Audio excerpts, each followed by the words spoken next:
You are listening to the Booktrospective Podcast, a podcast for all types of books. And even though we read all types of books across all different types of genres, we want to give a disclaimer. Many of our books and a lot of our content sometimes is intended for mature audiences. And we don't believe in censorship, but we do want our listeners to have the opportunity to decide if our episode or podcast is good for them. So with that, let's get into the episode. Hey, it's Dominique. And Keely. And you are listening to Booktrospective. And this week we are reviewing Lunar Love by Lauren, is it Kung Jessen? Yes. Okay. If I mispronounce, I'm so sorry. Keely, how has your 3 days been or whatever since we recorded? Right. This morning I met with community council, seeing about joining that. What's that? So pretty much like a liaison between the schools and the community. The Community Engagement Council. I used to be on that. Yeah? Oh, who was it? Bria? Bria. Yeah, I was thinking of her last name, Bria. Yeah, no, I love them. Yeah. Cool. I'll have to send her a message and be like, yes, choose Keely. No, that's cool. I am not doing anything. I started school today, so I'm working on that. I'm going to do some after this, actually. So, yeah, that's all that's going on. Me and Keely went and saw Nosferatu with her sister and boyfriend. Yeah. Finally. So, I'm bombarded the TikToks. Well, I was already seeing them before, but then afterwards, it was just it was all the TikToks. It's so funny, but okay. Well, okay. So this book is, I'm trying to do what I said I was going to do, which are the facts, but I'm trying to pull it up. Okay. I feel like Google, it normally gives me all the stuff, but it's not giving me all the stuff.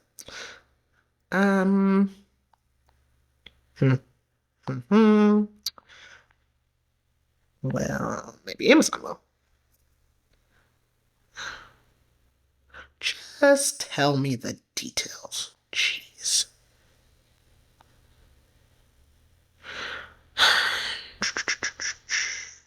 Okay, so this book was released I don't know what year it is. 2 years ago. Almost exactly. So January 10th, 2023.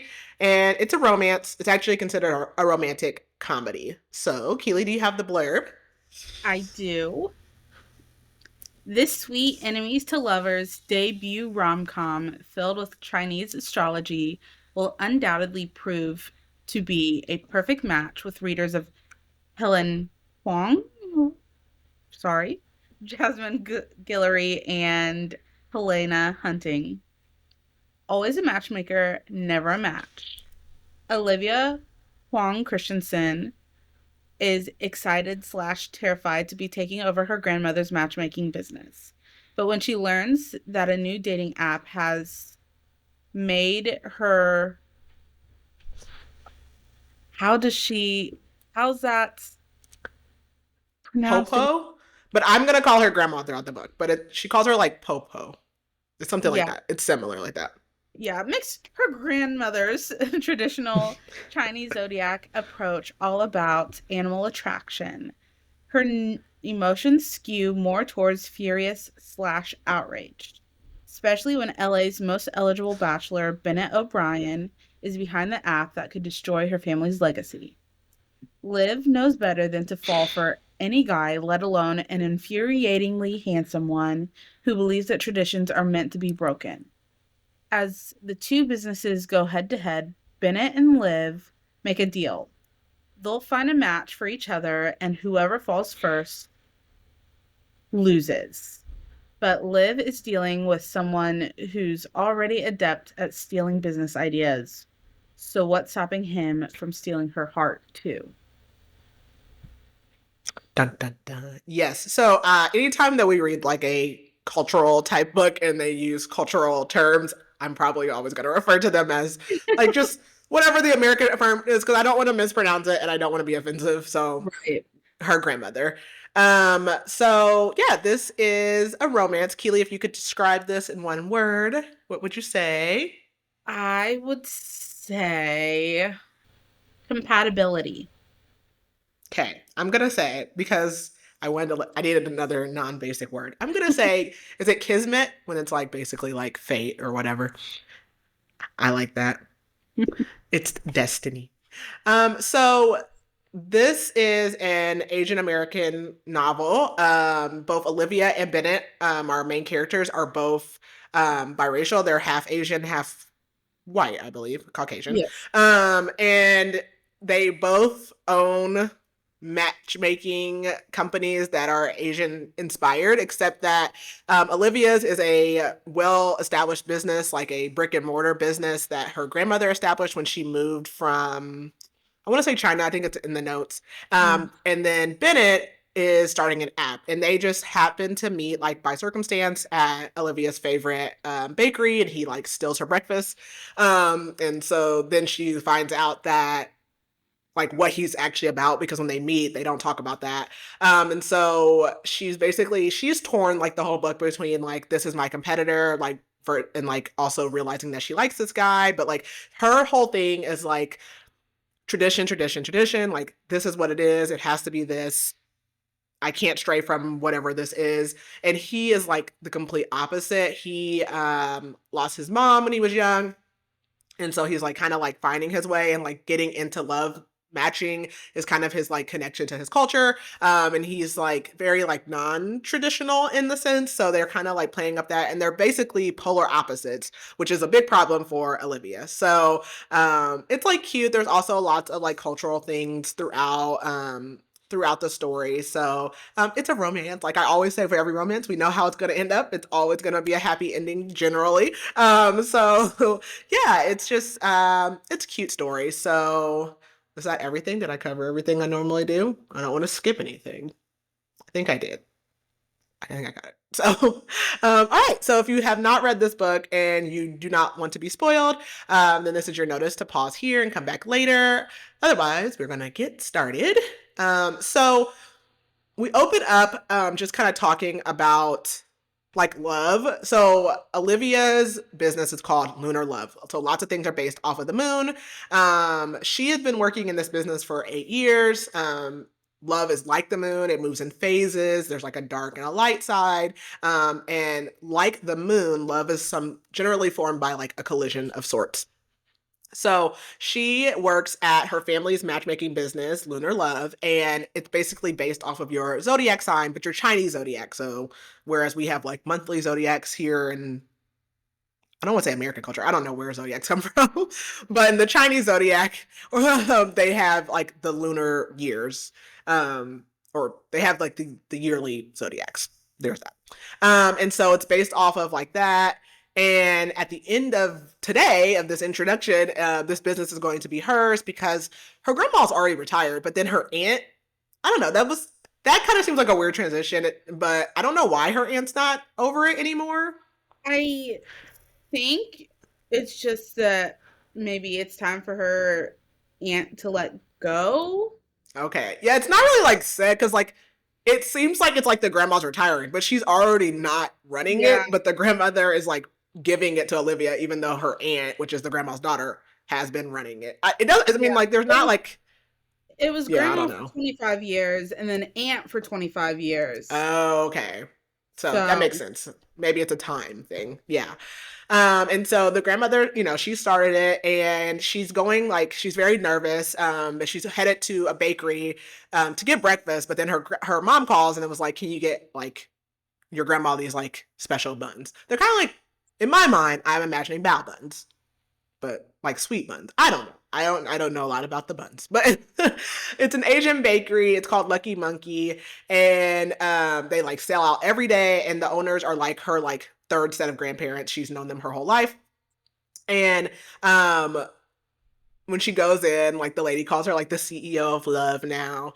And so she thinks about how like she learned to bake there with them. And today is actually her grandmother's birthday party, so that's why her mom wants her to pick up some buns. And apparently, like, while she's in there, the owners tell her, like, these real estate agents keep, like, coming by, like, trying to buy out the neighborhood, like they all do. And it's essentially, they're in LA and this is Chinatown. So Olivia, really wants to make sure that they keep, Chinatown strong, like the way it has been, and like people aren't selling, but like some people have already sold. So she goes in to get a bun, and this man like grabs the bun from her, and he's like, "Oh, I was here first." She's like, no, I was here first." Like she wants it back. They start this back and forth. She tells him it's her grandma's birthday. She'll be disappointed, and like he's like, "Well, how do you know it's not my grandma's birthday?" And he, like we said at the beginning, she calls her grandma Popo. He also says the same thing, and she's like, "Oh, like I'm surprised that he used those terms." I'm really bad. I never really pay attention to like character descriptions. I don't even know what Bennett looks like. Do you remember what he's supposed to look like? Like I don't know if he looks less Asian, and that's why I don't remember because I don't pay attention to character descriptions unless it's something very very important. So she was surprised that he like uses these terms. So he tells her like, we can make a trade. And she's like already obsessed with his eye color. Like, what color are those eyes? I don't know. Like, are they green? I don't know. And she's like, what do you want for it? And he wants her pork bun, which is what she specifically came here for anyways, because that's her breakfast. And so she says like, well, for that, I need the Swiss bun and like a cocktail bun, whatever other bun. She wants 2 buns for the one. He agrees. Of course, he has like dimples. He's cute. So they swap. And she's like trying to wait for him to leave, but she leaves the bakery and he's still outside. So they start walking. They're both in the same direction. And I think she finally lands on like his eyes are hazel. And he asks her, like, why are you out this morning? And she's like, well, I'm getting ready for my grandma's birthday party. And like, I told you. And he says, oh, like, I'm looking for an office space, like, for my job. He never says what he does or whatever. So she starts to eat her roll and she, like, almost, like, drops her bag. He catches it. And he asks her name, and she says, like, well, my friends call me Liv. And he's like, oh, great. Like, my friends call me asshole. And she will refer to him as this for the rest of the book. She puts his name later in her phone as asshole. So he is also a psychopath because he unrolls the roll and like scrapes the like filling off and eats that separately. And she's like, what is wrong with you? Like, why are you eating it like that? Yeah, strange. Of course, he's like super built. His like she's noticing his body, and they're like walking and talking, and she realizes she's like walked past her car, and she's like, "Oh, I gotta go." And he's like, "Well, maybe like I'll see you around." And she's like, "Well, maybe." And as she walks off, she's like horrified at herself because she's literally the CEO of Love, that now the matchmaker, and she never once even considered like what his zodiac was. Like she does that anytime she meets anyone. Like the same way like we look up everyone's criminal record when we meet them. She she thinks about everyone's zodiac sign. So she is like she goes home. I think her grandma lives with her parents or whatever. It's a generational home. She like has decorated the counter out like a horse because her grandma is the year of the horse, as is she. And there's people like from all over the world like coming for this birthday because her grandma is turning 90. And her grandma says that she's gonna make the announcement, which is about Olivia taking over. After they have cake, even though like everyone pretty much already knows this. And her grandma requests that she wants a unicorn for next year's cake. And so her grandma is like, why are you glowing? And she's like, I don't know. And she's like, it can't be like meeting that guy, like whatever. And her grandma says, like, I think there's someone, that you would like. I can set you up because, of course, as the matchmaker, she's not matched and everyone's always trying to set her up. And she's like, I don't have time for love. Like, I'm going to be busy with Lunar Love. And her grandma says, well, like, we need to get you matched up. She also has like 2 employees that are kind of like her best friends. She has Alicia, and then also Randall. Alicia does like the social media marketing stuff side, and Randall is over like all the money and financial stuff. So they come to the party, they ask, like, are you okay? And she's like, yeah, I met a guy, but like, it's not like that. And Alicia's like, well, what's his sign? And she's also shocked that Liv did not get his sign and like did not overanalyze this man. And Alicia asked him to like ask her to describe him, and she's like, he's overly confident, even though he is handsome, but he probably put his company before like his own personal needs or whatever. He works downtown, but he came up here for bun. Like she's telling him all this stuff. And then she's like, well, I mean, it wouldn't work out with us anyways. And they're like just like looking at her like, okay. And Olivia's like, I can't be matched anyways. And, she's thinking it's because she doesn't match well with people because she just knows like too much about zodiacs and like it's just too deep and it won't work out. And so Alicia starts talking about how like they should start promoting the company to like a younger crowd and like use new marketing because it's, you know, been in kind of an older generation's hands. And meanwhile, her sister is like struggling around like with the dishes. Her dad's like literally avoiding doing the dishes. Like they're all supposed to be working. Her dad is a screenwriter. Her mom is a public defender. I don't know if they ever say what her sister does. Her sister is also engaged. And like she's thinking, like she cuts the cake up and she thinks like how disgusting it looks because she made a horse, but then she has to cut it and it looks like body parts. Anyways, so her grandma makes the announcement of her getting ready to take over, and her grandma says, like, she mentions how young people these days are like using all these dating apps versus like using real people to find their love. And she gives Olivia this pendant necklace with a moon on it, and it like basically signifies who the owner is. So she goes, like, she's, you know, we go past the party and she is now officially the owner, and she goes to this conference. It's called the Love Summit. And it's basically like for matchmakers and like people interested in love and learning about the industry. And there's like a panel and the guy's asking questions, and he asks the crowd, like, do you think that opposites attract? And she's like, absolutely not, like, no. And a man that she cannot really see very well stands up and he's explaining why opposites do attract. And he's like, you know, it's exciting for opposites. It lets people grow like with each other when they're not exactly the same.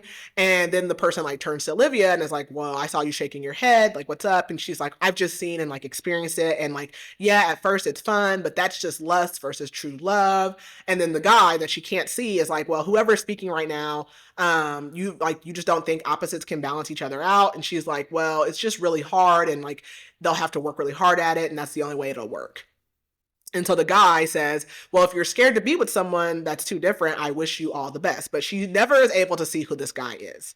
And like immediately after this session, she like goes and meets with Olivia or Alicia. Oh, no, I can't speak. She goes to meet with Alicia after the session. And she asks, like, you know, she tells her like she needs to get like pictures because they need to work on their social media presence.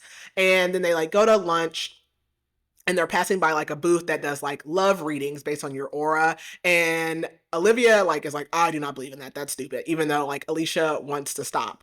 And she thinks about how like she used to just fall in love so easily. But of course there's like, you know, a backstory. And she hears someone talking about the Chinese zodiac. And they're like still walking past all these vendors, and Randall shows up as well. And the booth that they were hearing it in is called Zodiac Cupid.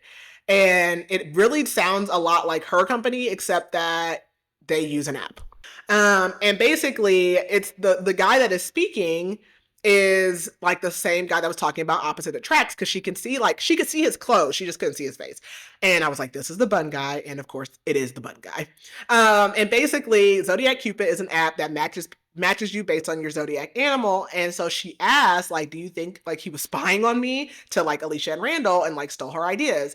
And unfortunately, Bun Guy is also like, he has a super magnetic personality, and he's like connecting with everyone in the crowd. And then they throw hoodies out in the crowd. And then he gives everyone in the crowd a code to like log on for beta testing. And he comes up and he actually like finally reintroduces himself with his real name, which is Bennett. He tells her he also is like of mixed Asian race. And like after that, she goes home. She's like angrily getting on the app and she checks it out. Or this is actually before they go home. She like after he walks away, they get on the app, like all three of them. And Randall says like, you know, this app actually looks pretty good and it works like super fast. And they hear like women talking about Bennett and they're saying how he's LA's most eligible bachelor. And she just says like, this just takes like the human element away. But by the end of that day, she is already obsessed with like Zodiac Cupid, like in a bad way. Like she hates everything about it. She is like has a hate-love relationship with this app. So she goes home, like gets her wine, and she thinks about the women who also, when they were talking about him, says that Bennett also uses his own app. So she's like, I'm going to use this app to match with him, and I'm going to show him how stupid it is, and I'm going to crush his ego. And I like, throughout this book, I was like, this whole book is How to Lose a Guy in 10 Days, but like not the same, like it's similar, but not. Like in How to Lose a Guy in 10 Days, they like, Ben did not realize that he was like in this match with Andy. Like these two are like aware at some point that they're doing this, but it's very like similar. So if you like that movie, like it gives me those vibes. So she is like reading about the app, and they're planning on launching it on the Lunar New Year, which is 2 days before Valentine's Day. And he is the year of the rat, which is the complete opposite of her sign, which is the year of the horse. So she is like, we're going to go on a date. I'm going to get his information. I'm going to write a terrible, like, expose article about him and, like, get his, like, dreams crushed or whatever. So she makes a fake profile and names it Pinot, like Pinot Noir, like her, like a drink, but also that's her cat's name. And she thinks about, like, her grandma and how, like, she probably would be so disappointed that she's doing this. But she's like thinking like February is a big month for like Lunar Love. Obviously, like people are trying to get matched. It's Valentine's Day. This app could kill like their business. So she's like still drinking. She ends up getting drunk, and she's like watching this show about a parasite, and she's like, "Am I the parasite?" And then she's like, "I'm gonna be a parasite to Bennett." Like she's off the deep end. And so literally, like later, like that night, she already has like 15 matches, and one of them seems to be him. But like they don't use pictures on the app because they don't want you to match. It's basically Love is Blind, and they don't like he doesn't use his real name. His name on there is Bob, but his full name is Bennett O'Brien. I'm pretty sure. So Bob. And so she sends him a message and he's like, hey, nice hearing from you. Like, I'd love to go on a date. So they're going on a date the next day to this baking class. She shows up and it's him. And he only remembers her like from the bakery. He does not remember her from the conference because he couldn't see her. And she jumps like right into like questioning, like, what do you do? And he admits like he's the founder of Zodiac Cupid. And she's like, oh, like, wow, I didn't even know that. Like, da da da da. And they're like working on making these like mooncakes. And of course, she's like, we have to follow the recipe. He's like, I like have my own recipe. Like, we should try it. She's like, no, like we came to this class. The whole point is to follow the recipe. So he's like, okay, we'll follow the recipe. And so like, then he's like, well, where should we start? And she's like, here. And they're like, he's like, well, I think it would be easier, but they argue about this. And like everything he says makes her think of how like he had already mentioned that like either the first time they met or at the conference, how like traditions can be changed. And like that rubs her the wrong way. So she asked, like, do you like what you do? Or like, are you just doing it to make money? And he's like, I like it and I think it's fun.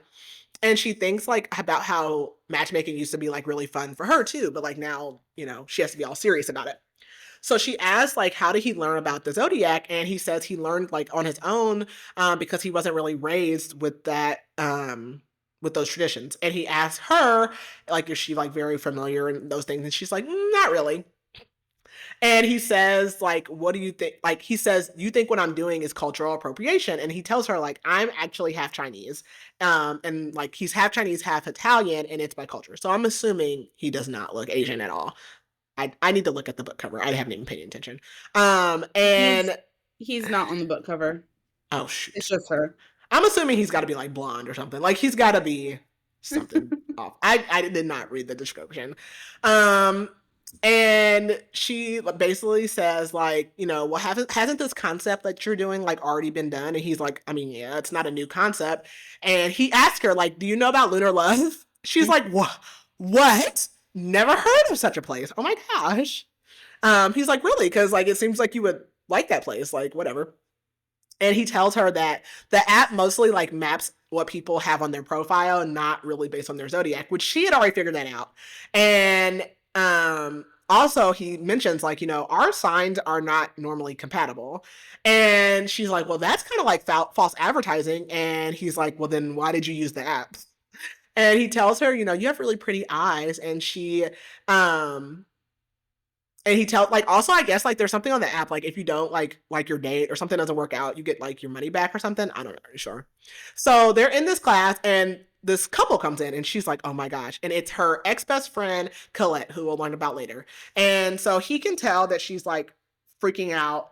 And he's like, what's wrong? And he's like, oh, it's, like, my ex-boyfriend or whatever. So Colette like sees her and starts like to call her out, but then Bennett like makes a like distraction. He like collapses on the floor or whatever, and he tells her like run basically.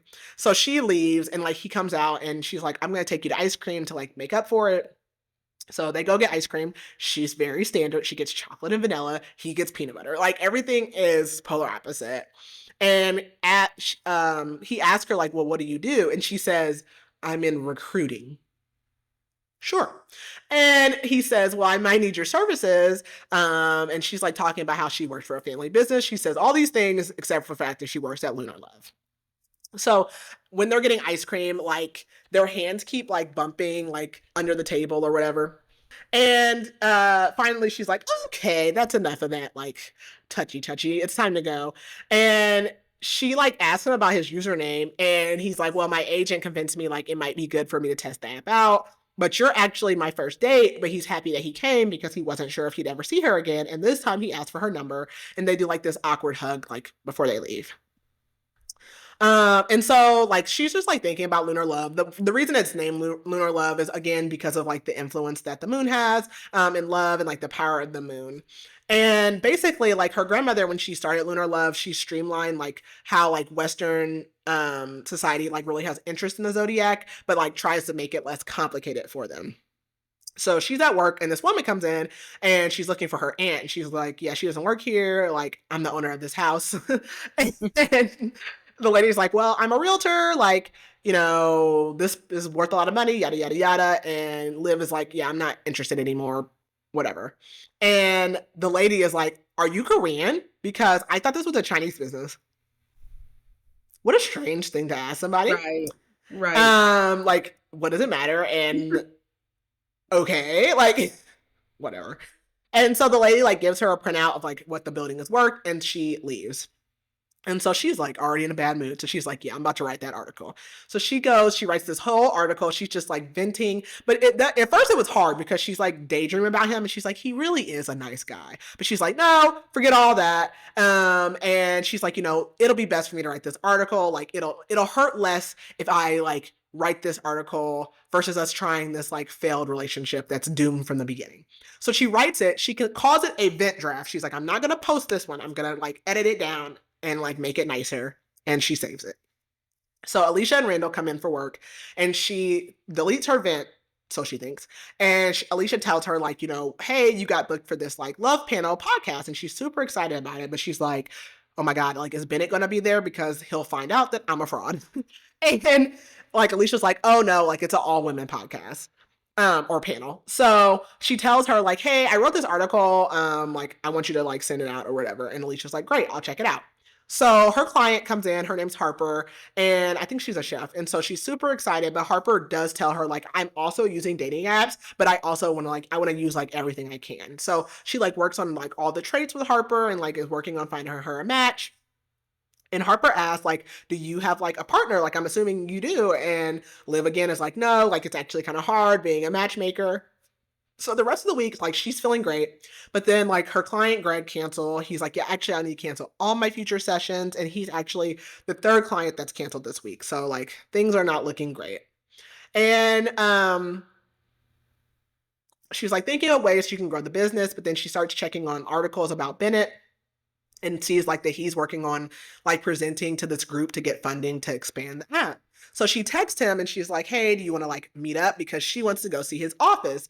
And at first, like, she goes and he's like outside and she's like, can I come in? And he's like, I don't know. But then he lets her come in. So he introduces her, like, it's not like a single office, it's like a compound of offices. And so like they're in like a real small like space, and he introduces her to the team, and she like goes to like his desk hoping she can see something, but like his desk is super clean, there's no documents. And he asks her, like, why did I have to like cause that distraction again? Like, what was that all about? And she's like, I can't tell him because Colette is not only her ex-best friend, she also had been a client, and it did not go well. So and obviously she doesn't want him to know that she does matchmaking. But she does admit like that Colette was actually like her friend. So it wasn't the guy, it was the girl. And he tells her how he's like planning on doing this event for college students to like teach them how to like pitch businesses. And she's kind of jealous because he's like very good at this whole like business thing. So she's trying to get info out of him on the app, and he tells her that they're working on this algorithm, but he doesn't give her the details and she knows like, I'm not going to be able to compete with that. And like one of the guys like perks up and goes, oh my gosh, like we just hit match 3,000. So like they're killing it. And he also says like, 60 clients have already quit from successful matchmaking. And she assumes like, oh, like that sucks for you or whatever. But he's like, I mean, no, like that's a good thing. Like they'll report to other people. It gives us more users. And he tells her, they actually have had to like work on like their confirming users because they got information that people were lying in the app looking at her. And then one of the employees start reading this article, and it's her article, but it's not under her name, but it's not the revised version. It's the Vent version. And she can tell, like, it's harsh. Like, she basically says something about how he has like an identity crisis and like just all kinds of like trash talking him. And he is like really upset about it. It's published under the name of Cake Girl, though. And she feels terrible. And he asks her, like, do you like the app? And she makes him laugh, and she isn't sure, like, how to feel about it. But he seems like to perk up as she's like leaving. And as she's leaving, he says, like, can we redo our date? Because I haven't been able to stop thinking about you. And she feels bad, but she's like, well, if I keep dating him, like, I'll keep getting more information. And he's like, okay, let's go tonight. And she's like, what? But then she's like, okay, like, I need to get this information. I need to get it before the podcast because obviously when that comes out, I'm going to be exposed. So he comes and picks her up that evening. He drives an old Mustang, and she's like, I'm sorry, like, about that article. Like, that was terrible to write, like, all this stuff. And he's like, don't worry about it because there was a good article that came out right after it. So she's like, of course. So where he takes her is to the drive-in, and he tells her this is the place he gets his best ideas from. And she's like, interesting. And I was like, oh, they're watching Practical Magic, which Keely has now seen. Yes. And look. Yes, so perfect. So he like pulls out food for them, and not only is it like food and sushi, but he made it. Like, so he cooks a lot, which is why she should have listened to him at the class. And he asks her like what her favorite movie is, and like all the movies she named are rom-coms. And he tells her like, wow, you like should really be in the love business. And he starts telling her like his favorite movie is Big because like when he was a kid, he could not wait to grow up. He tells her that his mom died when he was 6, and she is just feeling like trash. Like, she feels so bad about this article. And he's being so honest with her. And he is telling her, like, how he was so angry when his mom died and he felt like he lost control. So he started spending a lot of time at the library, which is when he started learning about his culture, which is how he learned about the zodiacs. And he says that he read his mom's diary, and her and his dad were actually really incompatible on paper, but they had a great relationship. And basically he says that his idea for Zodiac Cupid came from his mom. And he says, like, I normally don't share this stuff. So she feels so bad. And he says, data really helps you get to know people. And his whole thing is like, he does like control, and like numbers comfort him, like, because they're easy to work with and they give him a sense of control. So after the date, this is the next day, Alicia tells her that one of the panelists dropped out, and she's like getting ready to like go on this panel. And she's like, oh my gosh, like, who are they gonna like replace it with? But they don't know. And her article is still going like pretty viral about Zodiac Cupid. So she's like, oh my God, like, I'm a piece of trash. Like, I feel bad. But she's like, I just need to focus on Lunar Love. I'm here to do this panel today, like, whatever. And she gets there, and it is packed because there's people looking for love and guidance. And Alicia tells her, we're getting so many ads from Zodiac Cupid now because like we've been on the app. And Olivia says that, we need to work on our social media presence now, even though like previously her aunt never really wanted to. And Olivia has this idea. She's like, we should use the hashtag Love in the Moonlight. And basically I can share like my playlist, and people can like use the hashtag when they go on dates and start like a whole campaign. And Alicia thinks it's a great idea. So Olivia's trying to like calm herself, and only thing she could think about is the drive-in and Bennett. And so she's like, I'm just going to text him, tell him the truth before I go on. And she sends him like a quick text and is like, hey, like, are you free? And she's like, I need to do this before the panel because like, I'm just very distracted. And so the producer comes over, and she's like prepping, and she hears Bennett's voice. The producer, his name is Marcus, he comes over and he's like introducing Bennett to her, and she's like, I'm caught. So she didn't even get the chance to tell him. And Bennett says, I assume this is what your text was about. And he's like blushing, and she assumes he's mad, but he's like, I actually knew this whole time. And she's like, what? And she's like, did you know at the bakery? And he's like, no, but I knew by the end of the baking class. And she again is like, oh my God, you were trying to steal my ideas. And I'm like, girl, stop it. Like, you're really the one in the wrong here. And she's like already jumping to conclusions. And he says, like, hot. Like, I'm like, what is going on here? And he said that he tried to get her to like admit to it at the baking class. Like, that's why he kept saying things about like love and matchmaking and Lunar Love, hoping that she would bite, and she just didn't. And he knew that she was coming to his office to like basically scope it out or whatever. And he says, like, it actually made me feel comfortable because I knew about you. And she's like, oh, so you felt like you were in control. And he's like, no. And he's like, hold on now. Like, you did lie to me. Like, I did not lie to you. You were lying to me. And he asked her, like, did you know who I was before the date? And she admits that she's known since the conference. And this is when he puts together that she was the girl at the conference that he was talking to because neither one of them could see each other. And she says, he tells her, like, you purposely matched with me and I thought it was fate. And she's like, because those are my skills. And like, that's how I know how to like do that or whatever. And he starts like laughing and he's like, look, obviously we both have lied to each other just to see each other more, right? And she's like, no. Like, why would you say that? Because she can't like just be honest with herself. And she's like, okay, like this is probably the end of this whole relationship, like whatever. And he says, you're trying to make me the bad guy. Like, I'm not the bad guy. And he's not even mad at her. So, like, stop trying to make me the bad guy because he had all, like, the right to be mad at her. And she says, like, well, how did you know? And he says, I'm going to tell you later. And she's like, no, like, you need to tell me right now. And he's like, well, I can't really say. But then he says, I knew your grandma. And she's like, but then her name gets called to go on stage. So she's, like, walking out on stage. And she's like, and Marcus is like, relax. Like, you look crazy. And then Bennett comes out as well. So they start asking the questions like how their businesses are different. And I'm like, are there other people on this panel? Because nobody else speaks but these two. Like, I'm like, okay. And Olivia's basically like we're different. Like, I'm the OG. Like, our business has been around. And Bennett is like, I knew about Lunar Love because my parents were matched there. And so she's like, first of all, whoa. But secondly, he literally said his parents were incompatible. So that means that her grandma messed up. So she's like, okay. So she's like, forget what they're talking about. She started talking about what they were saying backstage and everyone's confused.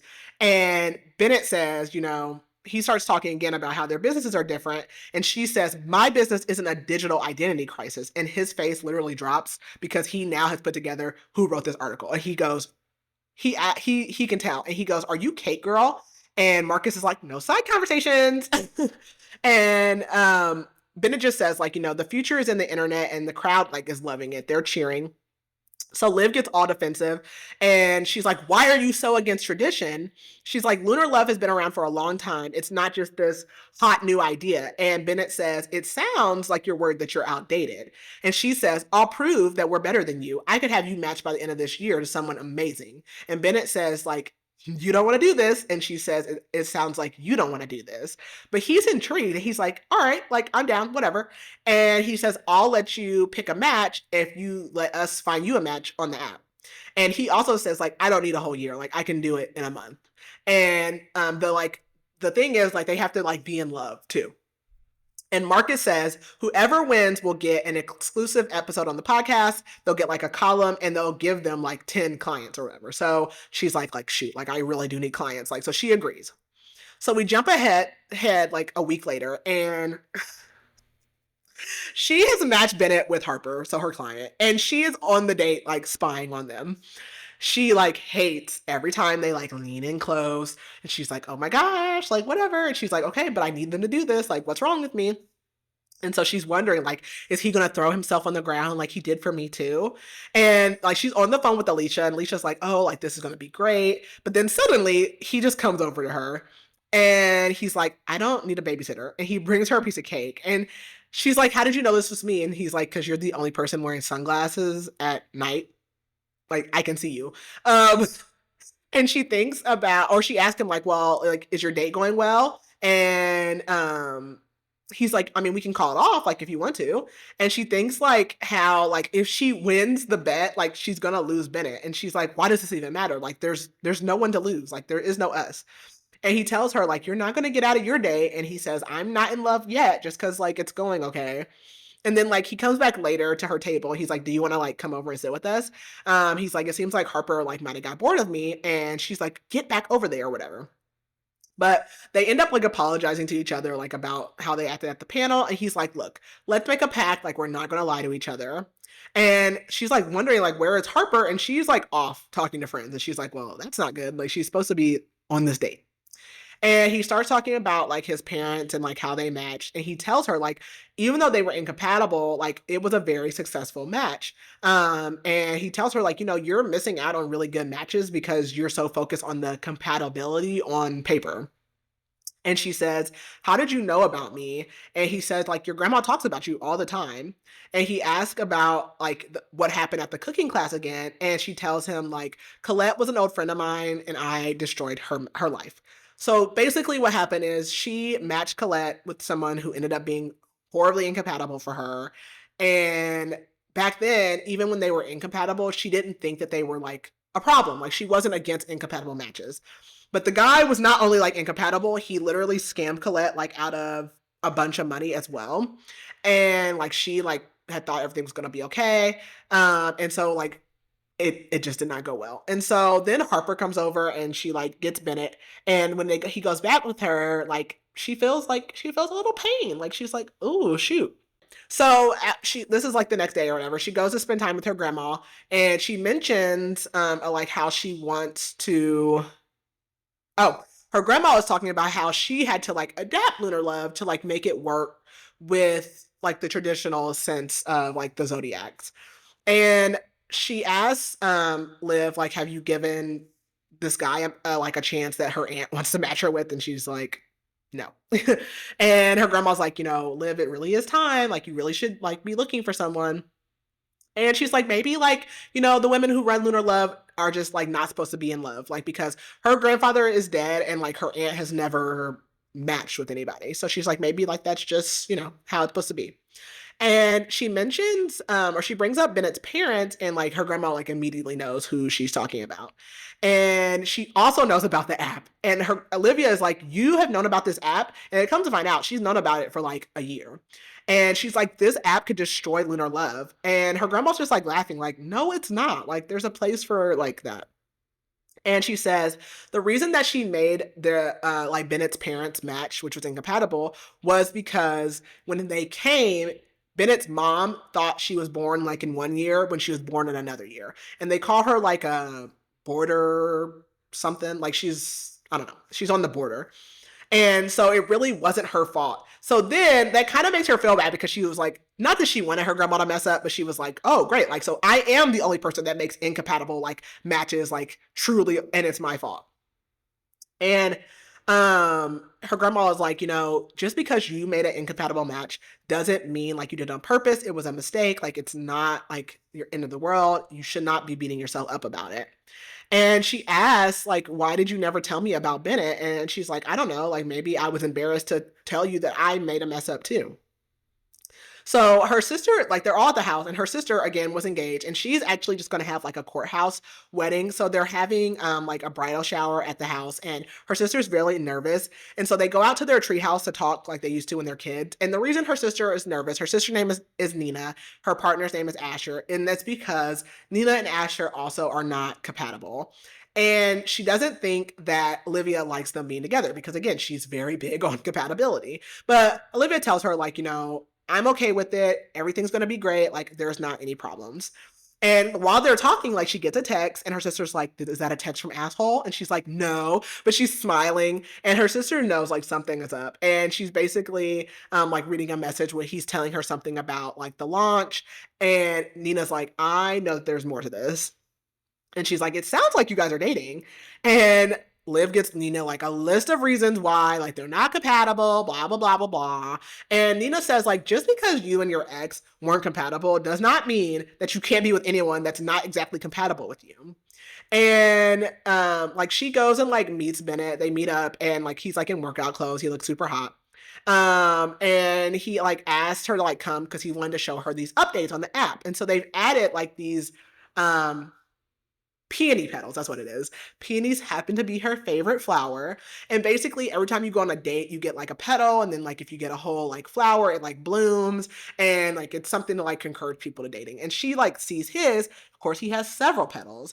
But she tells him, like, "I don't think it's a good idea. Like, it's like making it more like a game for users versus like just like letting it flow naturally." And she's like, "Don't you want to focus more on like deepening like the zodiac component?"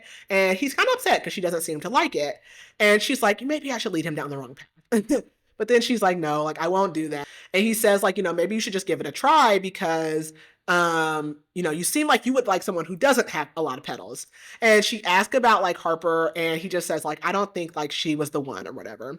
So Bennett has paired her with this guy named, or the app has paired her with this guy named Owen. So she's going to a baseball game, and Bennett is also there. And the guy is actually pretty cute, and they seem to be getting along because like he's like into movies, and like it's movies that she knows. He also it works in a family business. Him and his sister run a vineyard.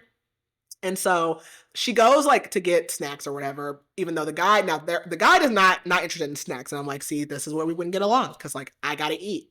I love a snack. So she's going to get snacks. She runs into like this little girl. She's like crying and she gets like ice cream all over her. So Bennett is there and he's like, hey, like he gives her like his jersey or whatever. And she's up there talking to Bennett and she knows she needs to be like back with her date. And Bennett already feels like he's won because he can tell like she's kind of vibing with Owen. And she's like, I'm just acknowledging that me and the guy have similarities. I didn't say I was in love. And Bennett like also hovers over her date the same way she did. And Alicia also texts her while she's there and tells her that like her hashtag idea is going really well and that hopefully it keeps increasing so they gain some clients. She also like makes Bennett like be like the snack getter.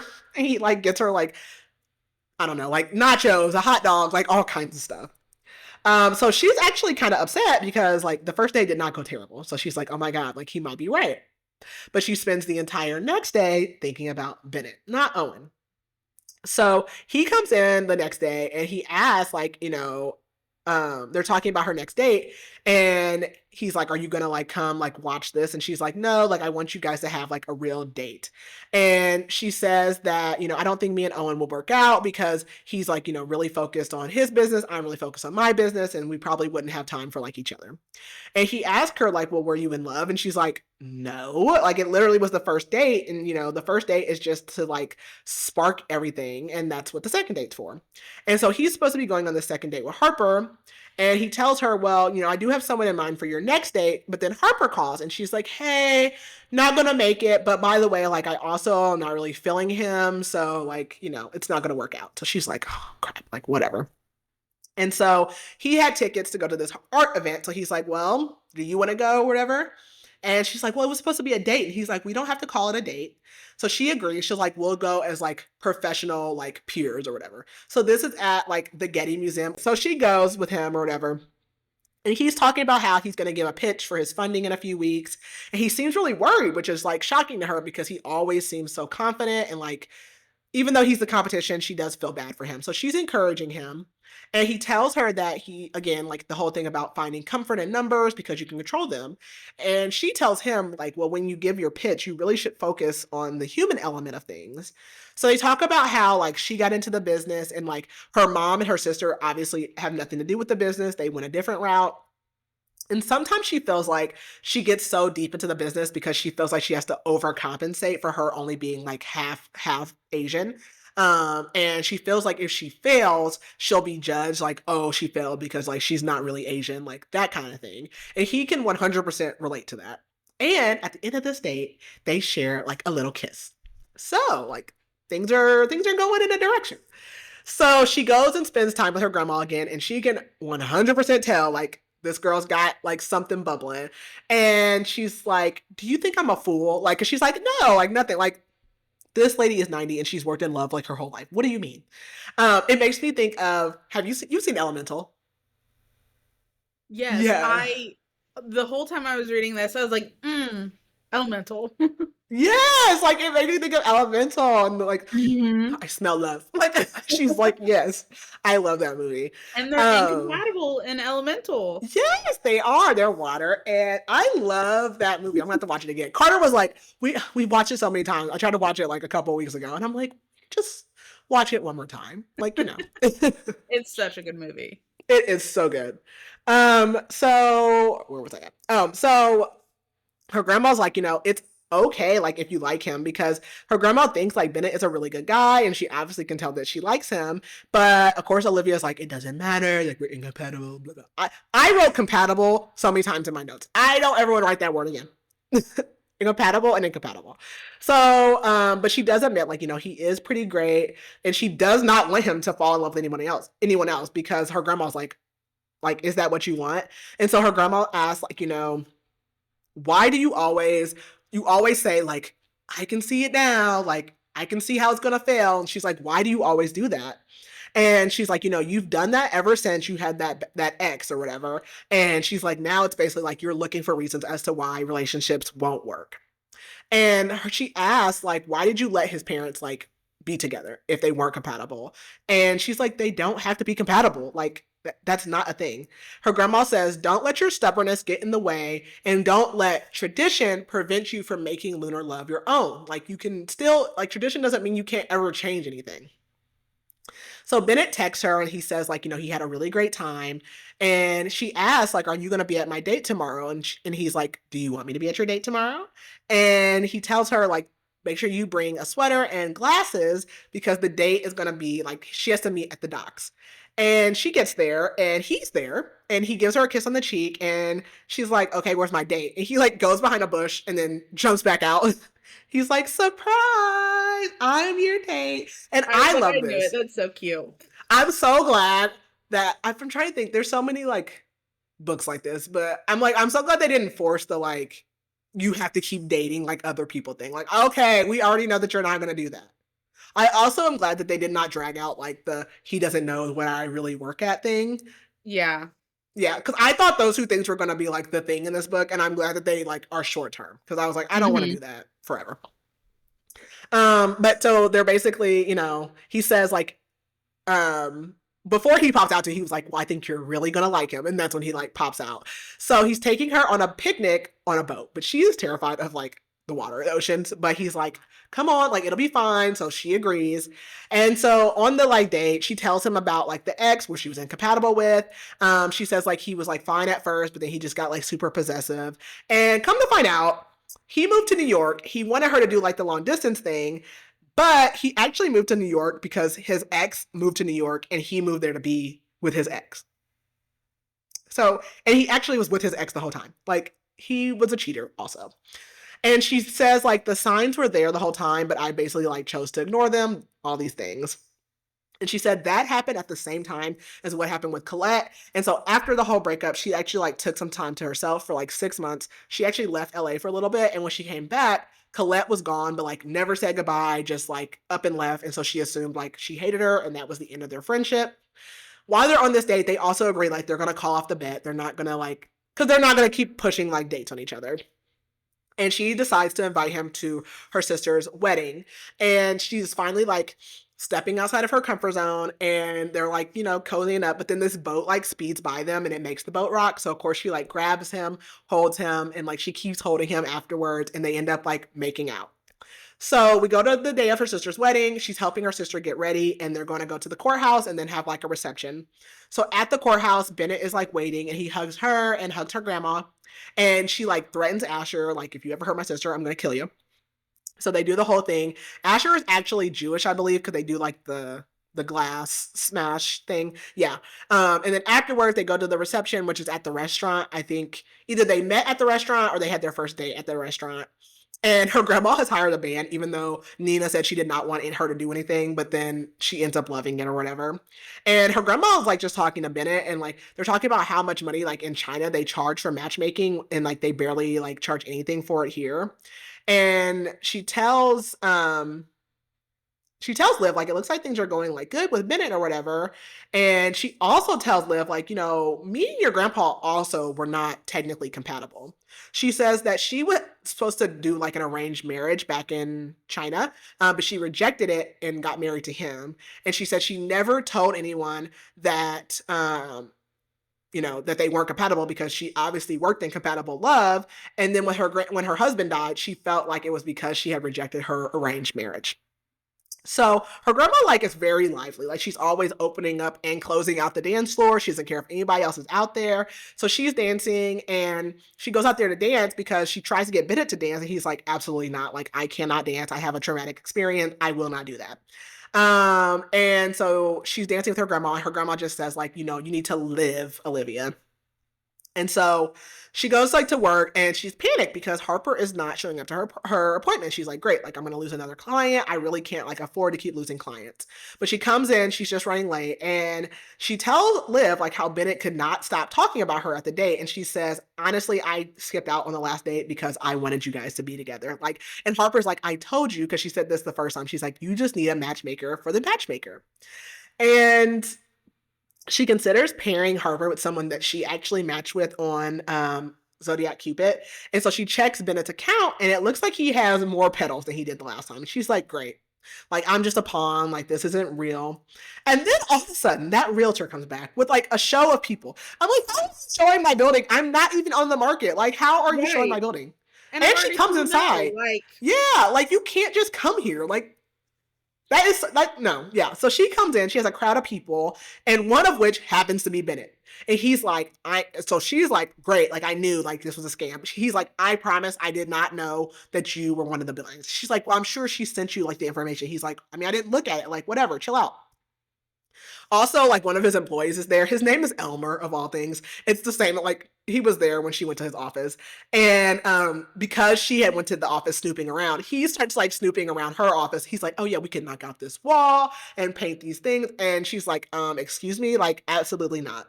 And so Alicia comes out. She introduces herself to Bennett because she's like, I can't believe you haven't talked about me. But like Bennett obviously knows, like, because Alicia is talking about him, he knows that Olivia talks about him at least. And Olivia starts panicking, and she's like, we're not supposed to be being this friend thing. Like, what is going on here? This is not supposed to be happening. She's like, they're the competitors. And I'm just like, girl, give it up. Like, chill out. So we go ahead to Halloween, and I forgot, what was her costume? Because I wrote out everyone else's. I was like, it had a mustache. Oh. I missed whatever her costume was. She was... Why do I forget now? Was she like supposed to be like a detective or something, like Sherlock Holmes? Or I don't know, because I thought it was dressed as your Zodiac, but I'm like, but because it wasn't. Because so it's Zodiac Cupid's Halloween party. She's going there, and basically like he had sent her like a basket saying like he was sorry for like the whole realtor thing again. She still feels like she's being tricked. But she goes to the party, and he's dressed as like a chef, and he's talking to a woman that's dressed as like Daenerys from Game of Thrones. And like, of course, she's like beautiful, and she's thinking like, of course, like he's probably on a date with this girl. Like, he is an eligible bachelor, blah, blah, blah. And she runs into Marcus, and he's like, oh my gosh, like I wasn't like expecting to see you here. And he congrats her. He's like, oh, congratulations. Like, I heard, like, you fell in love. And she's like, what? And he says, like, I mean, like, you have, like, the love glow. And, like, obviously Zodiac Cupid worked for you. And this one I was like, this is literally How to Lose a Guy in 10 Days. You're so vain. I love that movie. Also, I love like both of those actors. I just love that movie. So of course she feels like she's being like played, and she goes over to Bennett and she just starts snapping at him. She's like, I'm out of here, and you can go back to your date. And he's like, I'm not on a date. And he's like, what are you even talking about? And so she mentions like the petals on his account. He's like, that's because I'm testing the feature. I'm the owner. Like, I'm just playing around with the app. Like, my account's not real. He's like, you're the only date I've ever been on. I've never dated anybody else. Which I told you to begin with that my team suggested that I play around on the app. Yeah. Yeah, like, okay. Like, girl, you're like, there's a screw loose up there. And she's like, you're a manipulator. And he's like, I'm not trying to manipulate you. And he's like, I literally have an answer for everything that you're like asking me, but you're just not like listening to anything I'm saying. Like, you don't want to listen to reason. And she says, you're just trying to control me. And he says, you're the one that's always trying to control everything. And then she brings up like Marcus and how he knows. And he says, I have not said anything to Marcus. And he goes, it's probably Elmer. And that's the employee or whatever. And he's like, I don't even care about the wager. Like, all I care about is you. Like, I'm not in the bet anymore. And she's like, of course it doesn't matter to you. You didn't need the client. I do. But Like, it doesn't even matter, whatever. And he says, like, I thought, like, this was a way that we could, like, show that we could coexist together. And so then she accuses him of wanting to take down Lunar Love. And he's like, I don't want to ruin your business. And she just keeps thinking, like, this is what happens when you get too attached. She's still snapping at him. And she basically says, like, you know, like, you're just a people pleaser and you're just trying to hide your insecurities. And she basically throws back everything that he's told her, like, in confidence, like, on their dates. And he goes, like, you know, maybe you're right. And he says, I'm not your ex. I might not be compatible, but I'm not him. And he says, I'm trying here, but you're just so stubborn because of like your job. Like, you can't even give us a chance. And he's like, I don't want to lose you. And she's like, well, you can't lose something you never had, basically. And like, she just like leaves. This was like, what was that book we read with Raul and Jasmine? This was literally the same situation. Oh, the roommate risk. Yeah, this is, and Yeah. I couldn't stand her. Like, you literally made that up. You made that up. There was nothing in there that said any of that. You made that up. And so we jump ahead a week. She's been like crying on and off. Why? I don't know, because you did this to yourself. This was avoidable. We didn't have to do this. It's unnecessary. So she goes on a hike with Alicia, and they're like hiking up to like the Griffin or Griffith, I can't remember, observatory. And Alicia just says, like, you know, I love you, I love Lunar Love, but like, you are so freaking stubborn. And she's like, you're letting your past affect your future because you're scared and you're clinging to like compatibility. And she says, you'll literally risk everything for Lunar Love, but you won't do anything for yourself. And while they're out there, this podcast episode from the panel podcast airs, and it's one with Bennett going on as the winner of the wager. And they're listening, and Bennett says, like, you know, there's 3 women he has to thank for Zodiac Cupid: Olivia's grandma, his mom, and Olivia. And he tells them, like, you know, Olivia should have won because I actually fell in love even if the girl doesn't want me. And all she's thinking about is how like LA is a place where people come for their dreams to come true. And she's like, I have to go find him. And she runs because this is the day he's doing his pitch. So she makes it there. She's like in the back of the room. She's listening, and her dad calls, and she's like, okay, like I'll call him back. But then he calls again, and she answers, and he's like, hey, like I need you to come home. And she's like, why? Like, I'm busy. And he's like, you know, I really don't want to tell you over the phone. And she's like, what? And he's like, your grandma passed away in her sleep last night unexpectedly. And she's like, what the heck? Like, she's like, you know, was she sick? Like, nothing ever happened. When they were on the way to the wedding, she did like fall, like getting into the car. But like that was it. And so she's like starts crying. She looks up in Bennett. He does see that she's there, but then she leaves and she goes straight to the bakery. And they're like, they already know, and they're like not surprised to see her. But surprisingly, Colette shows up like after she gets there because she heard from her mom, and Colette obviously like grew up with her. Like, they are the best of friends. And she's like talking to Colette, and Colette tells her, you know, I moved back home 5 months ago. I knew like when I heard about your grandma that you would be here. And it's almost like no time has passed between them. Like, they like start right back where they left off. And Colette says, you know, I owe you an apology. And Liv's like, no, like I'm the one that made a mistake. And Colette says, no, you didn't. Like, you did what you thought was best. And I thought I was embarrassing you and your company, like, by having this incompatible relationship. So they both, like, do baking, and they're just, like, coping with the fact that her grandma has passed. And so her sister and her brother-in-law, like, they canceled their honeymoon so they could be home for the funeral. And her mom, like, is, like, saying how, like, you know, her grandma wanted the funeral to be, like, not sad. Like, she wanted it to be, like, a celebration.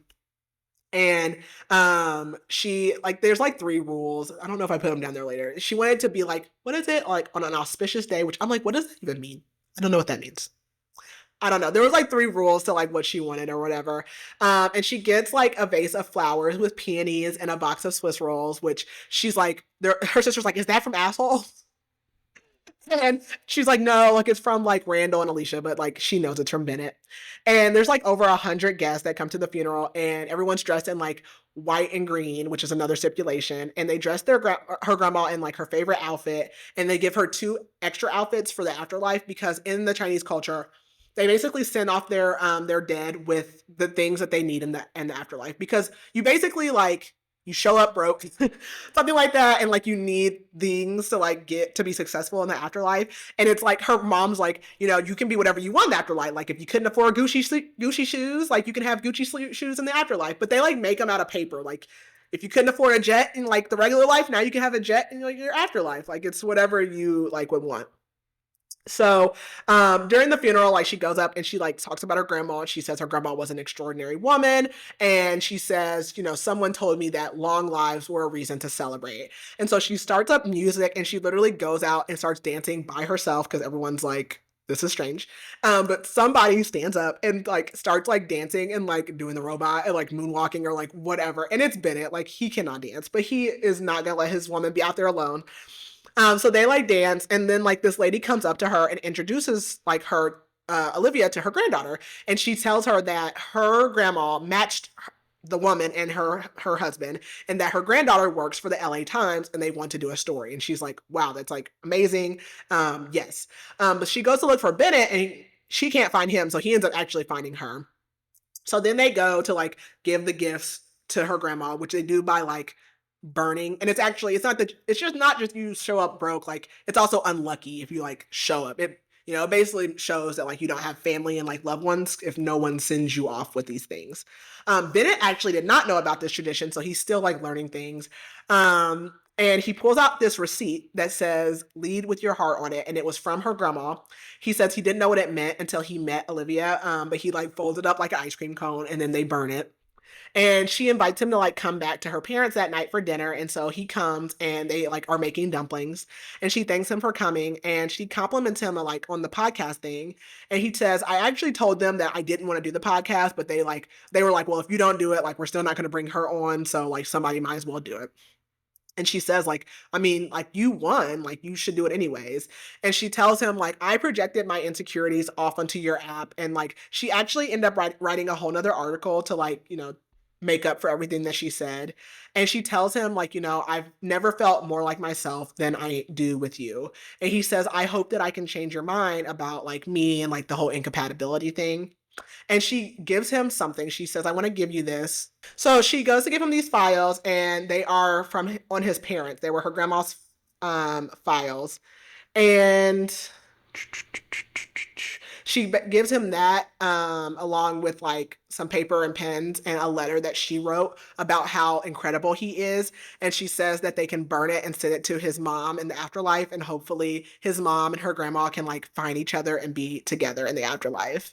And he tells her that he loves her, and that she says she loves him too. And we jump ahead to 3 months later, and they're at her parents' house making dinner. Her aunt has finally found someone through Lunar Love, and Colette comes as well, and they're celebrating the Lunar New Year. And they announce that they're going to merge Zodiac Cupid and Lunar Love. And Harper and Parker are there. That's another pairing that she made. And they are like eating cake, and she like tries it his way, like scraping the icing off and being all weird. And then she asks him like, what time were you born? Because she still has never really like delved off into his zodiac. And that is how it ends. So, Keely, what did you think? I honestly, I absolutely love this. I rated it, if my story graph loads up. Um, what did I rate it?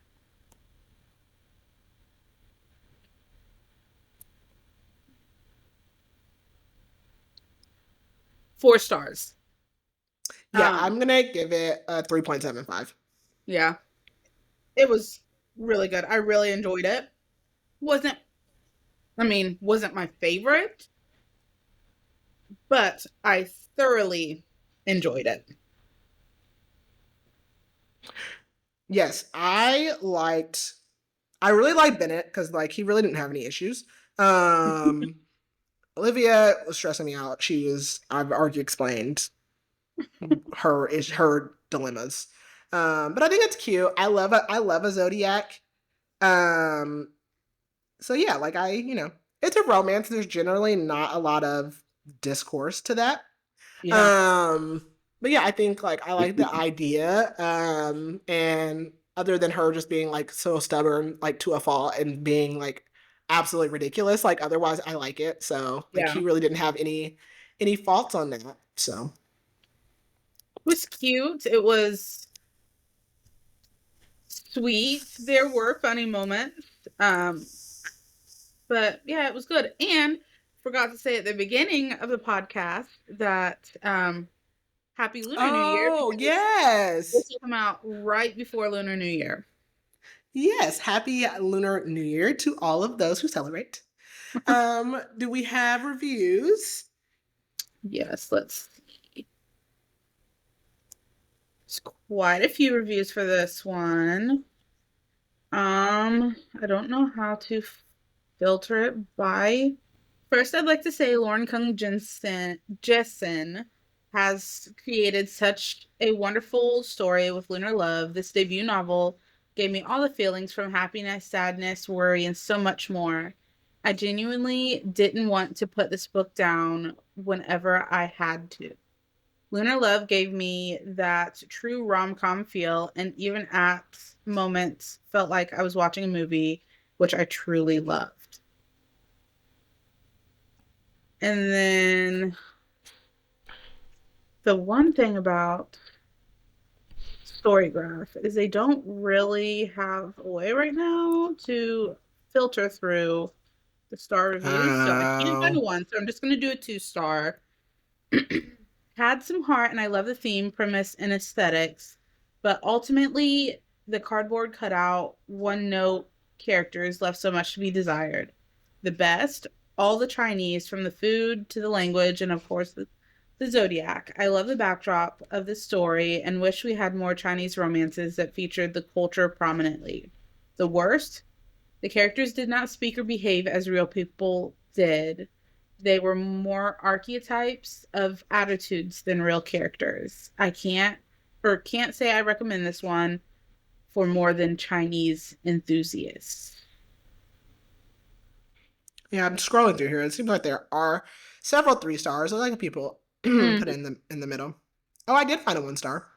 Oh, did you? Yeah, I had to scroll a bit. It says, while there were parts of this book that were cute, overall, female main character was unlikable, rigid, and annoying the whole way through.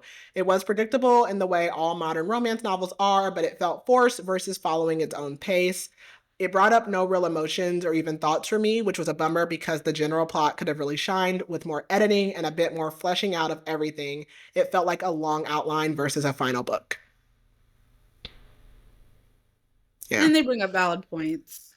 Yeah, like I mean, I don't have a problem with Bennett. He doesn't really have like anything. I will say I didn't it only wasn't predictable to me because I thought they were going to drag out those plot devices and they didn't. But I feel like what romance isn't predictable? I don't know. That one Right, but right. yeah, like but I yeah, I it took me a little bit longer to finish only because I wasn't like wasn't drawn in. I wasn't one way or another on it. So it doesn't have that aspect to it. So I agree with that. So I want to start including more like discussion about the book. So, which I'm not wholly prepared for this, but I'll just throw out a question or two. What was your favorite like scene or part of the book? Um hmm. Mine was I mean, although it was sad, but the funeral scene when he started dancing because, Yeah. that was his whole like terrified to dance, blah blah blah. I don't know. Just that was That is wholesome. cute. I think I like the drive-in scene. I think it's cute. It was romantic. I do like it. Yeah. Well, that's really the only question I have right now. Next time I'll That's be fine. prepared. But We're always growing and working to do more.